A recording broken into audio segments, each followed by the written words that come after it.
Buenas noches, comunidad. Hoy les traigo 3 historias de terror que pondrán a prueba su tranquilidad. Aquí tienen un adelanto de lo que les espera esta noche. La búsqueda duró 15 días. Ingresaron soldados, perros rastreadores, voluntarios. No hallaron nada. La cueva fue sellada con rocas por orden del gobierno local. La madre, doña Carmen, relató que desde el primer día su hija de 5 años, Yesenia, comenzó a hablar sola. Decía que la señora del patio le enseñaba canciones y le contaba secretos del mar. Una de las historias más conocidas es la de la monja blanca, un espectro que muchos aseguran ver en las noches, caminando silenciosamente por los pasillos del antiguo edificio. Ahora sí, a continuación, la primera historia. La Cueva de los Lamentos, Ibagué, Tolima. En las montañas que rodean la ciudad de Ibagué, hay una zona conocida como el Bosque de los Murmullos. Su nombre no aparece en los mapas oficiales, pero los campesinos lo han llamado así por generaciones. Está a unos 30 minutos del casco urbano, y en medio de ese bosque espeso se esconde una antigua cueva de la que nadie quiere hablar. Dicen que allí, en 1977, desaparecieron 3 personas, y que quienes han intentado explorarla después han sentido cosas que no se pueden explicar con lógica. Todo comenzó con un geólogo llamado Hernando Pulido, quien trabajaba para la Universidad del Tolima. Su objetivo era mapear formaciones subterráneas de origen volcánico. En julio de ese año, junto a 2 estudiantes, ingresó al bosque siguiendo el curso de una quebrada. Según su bitácora, habían encontrado una cavidad anómala, rodeada de símbolos tallados en piedra y con una temperatura interior anormalmente baja. Jamás regresaron. Cuando la universidad notificó su desaparición, los rescatistas encontraron el campamento montado, pero vacío. No había señales de lucha ni huellas de salida. Solo una libreta dentro de la carpa, con la última anotación escrita en tinta corrida. Los escuchamos reír en la oscuridad. No estamos solos. La búsqueda duró 15 días. Ingresaron soldados, perros rastreadores, voluntarios. No hallaron nada. La cueva fue sellada con rocas por orden del gobierno local y el bosque declarado zona de reserva. El caso fue olvidado hasta que comenzaron los testimonios. Campesinos reportaron escuchar gritos apagados desde la profundidad de la montaña. Uno de ellos, don Apolinar, dijo haber visto luces dentro del bosque en plena madrugada, y al acercarse a la entrada de la cueva sellada, escuchó claramente a alguien llamarlo por su nombre, con la voz exacta de su difunta esposa. En 1999, un grupo de senderistas de Bogotá decidió explorar el área sin permisos. Grabaron con una videocámara VHS mientras recorrían el bosque. 2 horas después de entrar, uno del grupo, Héctor Fajardo, salió solo, desorientado, con la ropa rasgada y las manos llenas de tierra. No recordaba nada, salvo una frase que repetía entre dientes: «Están atrapados, no saben que están muertos».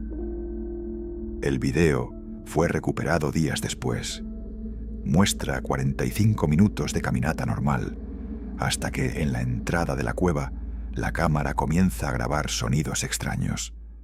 Una especie de canto infantil, seguido de risas y voces que parecían superponerse en varios idiomas. Luego, la imagen se congela y la cinta se quema parcialmente. El fotograma final muestra una figura humanoide, sin ojos, observando desde la oscuridad. Expertos en audio forense analizaron la grabación y concluyeron que los sonidos tenían frecuencias no humanas, similares a registros ultrasónicos.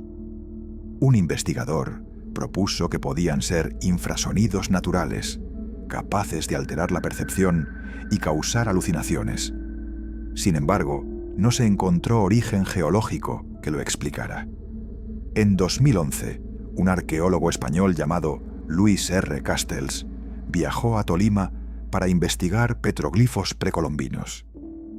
Al enterarse de la historia de la cueva, contactó a un chamán pijao, descendiente directo de los pueblos que habitaron esa región.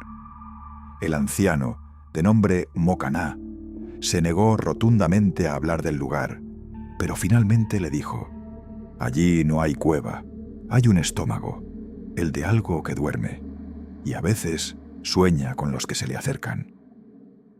Según Mocaná, la cueva fue considerada desde tiempos ancestrales un sitio prohibido, no por superstición, sino por respeto a lo que allí habita. Afirmó que los que entran no mueren, sino que quedan atrapados en un tiempo sin fin, repitiendo sus últimos pensamientos una y otra vez. Castells intentó visitar el lugar, pero desapareció en su segunda expedición. Su guía fue encontrado en estado de shock, con la piel cubierta de una sustancia negra pegajosa. Dijo que Castells se había adelantado solo al atardecer, escuchando una voz que lo llamaba desde dentro de la cueva. Nunca más se supo de él. Desde entonces, la zona fue acordonada. Hay reportes de militares colombianos apostados en los alrededores, lo que ha despertado todo tipo de teorías, desde pruebas secretas de sonido hasta puertas a otros planos. Ninguna ha sido confirmada oficialmente. Los habitantes cercanos aún afirman que en ciertas noches de luna nueva se escucha claramente el eco de risas que no suenan humanas y el llanto de personas que no están allí. Incluso hay quienes aseguran que si pasas más de 5 minutos frente a la cueva, comienzas a oír a alguien diciéndote tu nombre, aunque estés completamente solo. Nadie ha logrado explicar qué ocurrió exactamente con los geólogos, los senderistas ni el arqueólogo. Pero la advertencia sigue viva entre los habitantes del Tolima. Si escuchas tu nombre en el bosque, no respondas. La casa del puente Nayero. Voces desde el Pacífico. En el corazón del barrio La Playita, en Buenaventura, existe una vieja casona de madera de 2 pisos, abandonada desde 2004. Se encuentra a pocas cuadras del puente Nayero, una de las zonas más golpeadas por el conflicto armado urbano y las llamadas casas de pique. Sin embargo, la historia de esta casa no está relacionada únicamente con la violencia, sino con algo más profundo, algo que, según los locales, aún respira dentro de sus paredes podridas. Los registros de la alcaldía indican que la casa fue construida en 1942 por un comerciante de apellido Mosquera.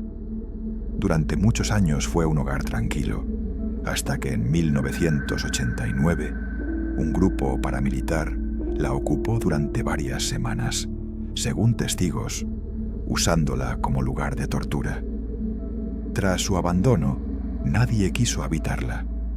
Se decía que por las noches se escuchaban lamentos y cadenas y que había manchas que sudaban sangre en las paredes. En 2001, una familia desplazada del Chocó, los Baloyes, fue reubicada allí por una fundación humanitaria. La madre, doña Carmen, relató que desde el primer día su hija de 5 años, Yesenia, comenzó a hablar sola. Decía que la señora del patio le enseñaba canciones y le contaba secretos del mar. Pensaron que era imaginación infantil, hasta que una noche Yesenia apareció dormida junto al pozo del patio, con la ropa empapada de agua salada, a pesar de que el mar estaba a varias cuadras de distancia. Las cosas se intensificaron. Los vecinos escuchaban tambores y rezos afrocolombianos provenientes de la casa a medianoche, aunque la familia insistía en no practicar rituales. Carmen comenzó a soñar con un hombre sin rostro, cubierto por peces muertos, que le hablaba en una lengua que ella no comprendía. La niña Yesenia se volvió retraída y pasaba horas dibujando figuras con espinas y símbolos que luego fueron identificados como signos de palo mayombe. En diciembre de 2003, Yesenia desapareció. La última vez que la vieron fue entrando sola al patio trasero durante un apagón. Doña Carmen, desesperada, llamó a la policía. Durante la búsqueda, un oficial abrió una trampilla en el suelo del segundo piso que nadie había notado antes. Al bajar por la escalera de hierro oxidado, encontraron una habitación completamente negra, sin ventanas. Las paredes estaban llenas de marcas de uñas y en el centro había una silla de madera amarrada con cuerdas, aún húmedas. La niña nunca fue encontrada. Un mes después, doña Carmen abandonó la casa. Dejó una nota en la puerta, escrita con letra temblorosa. Ella no se perdió. Se la devolvieron al mar. Después de eso, la casa quedó completamente deshabitada. Sin embargo, los fenómenos no cesaron.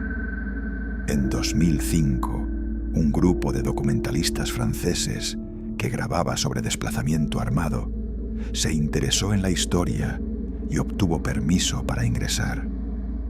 Solo 2 horas después, uno de los camarógrafos salió corriendo, asegurando que había oído un canto en lengua bantú dentro del pozo seco del patio, aunque no había agua, ni nadie más.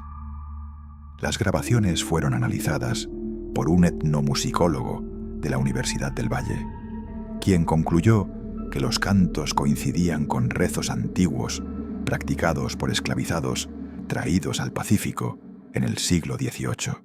Una parte del audio contiene una frase clara en lengua kikongo que se traduce como: «Los que mueren aquí no se van, se quedan para cuidar el agua». Desde entonces, algunos líderes afrodescendientes de la zona han dicho que la casa podría haber sido usada como sitio de rituales para calmar a los espíritus de los muertos injustamente, o que incluso fue un nganga, es decir, un recipiente espiritual que contiene entidades para protección o venganza. Lo inquietante es que muchas personas del barrio afirman que los días 2 y 21 de cada mes, fechas de ritual en algunas religiones afro, se oyen claramente cánticos, cadenas y a veces el llanto de una niña.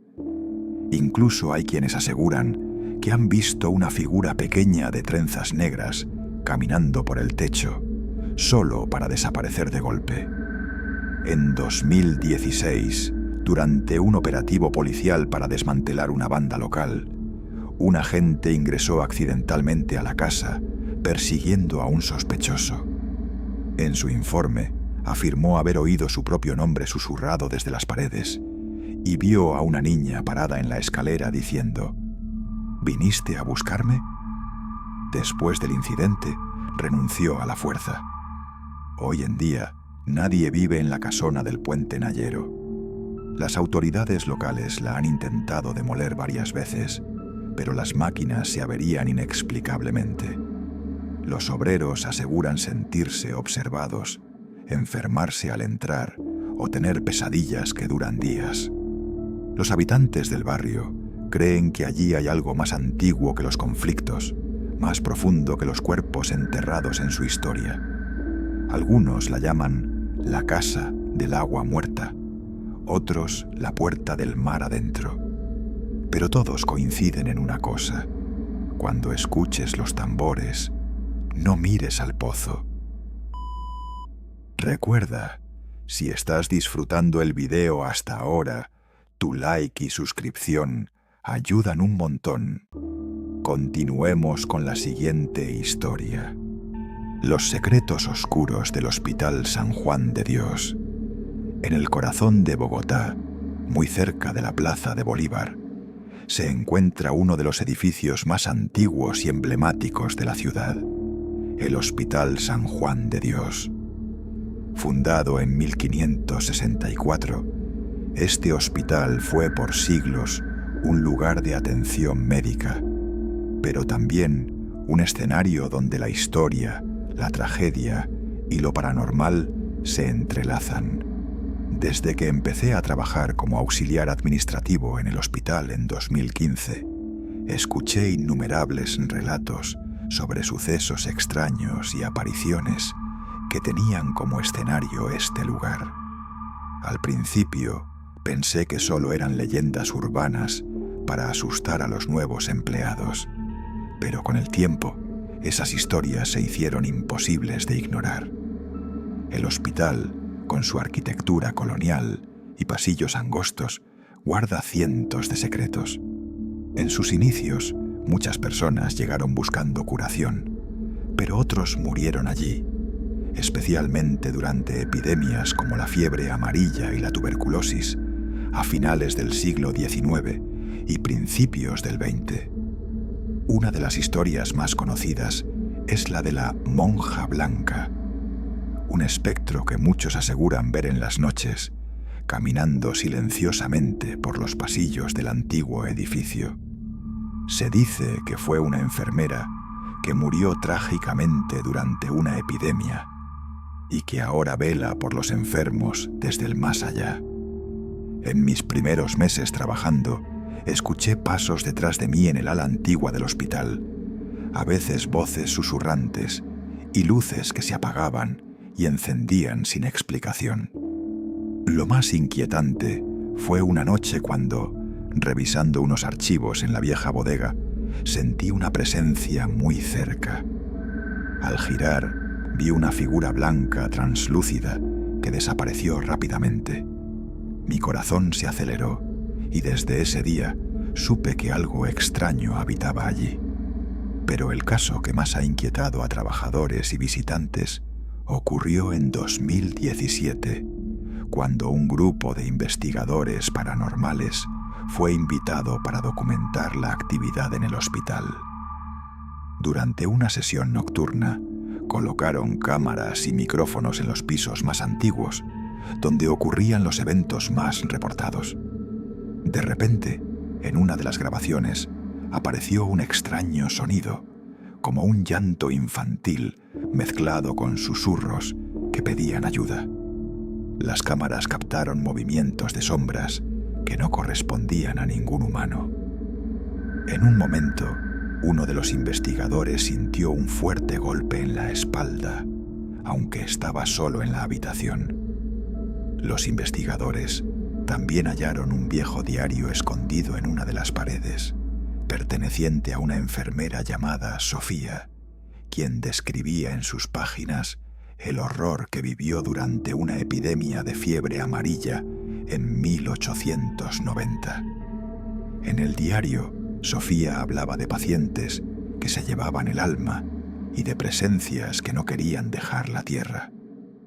Según la leyenda, muchos pacientes murieron sin un funeral adecuado y sus almas quedaron atrapadas en el hospital, dando lugar a apariciones y fenómenos inexplicables.